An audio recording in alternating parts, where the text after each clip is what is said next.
February 29th or 28th in non-leap years, Saint Oswald, Archbishop of York.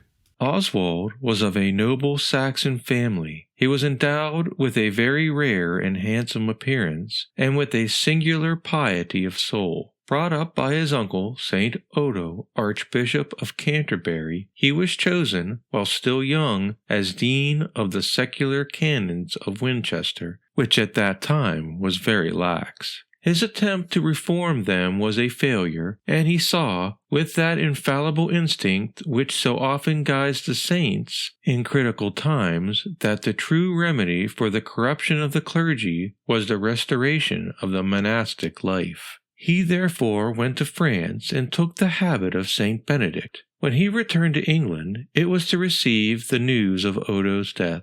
He found, however, a new patron in St. Dunstan, through whose influence he was nominated to the See of Worcester.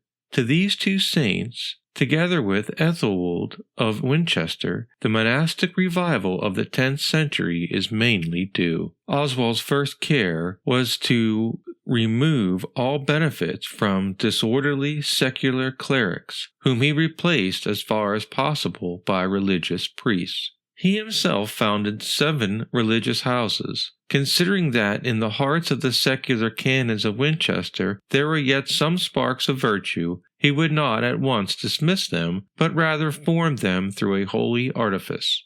Adjoining their cathedral church, he built a chapel in honor of the Mother of God, causing it to be served by a body of strict religious. He himself assisted at the divine office there, and his example was followed by the people. The canons, finding themselves isolated and the church deserted, chose rather to embrace the religious life than continue to injure their own souls, and be also a mockery to their people through the contrast offered by their worldliness and the regularity of their religious brethren. Later, as Archbishop of York, St. Oswald met a like success in his efforts. God manifested his approval of zeal by discovering to him the relics of his great predecessor at Worcester, St. Wilfrid, which he reverently translated to the church of that city. He died while washing the feet of the poor as he did daily during Lent, on February 29th in the year 992.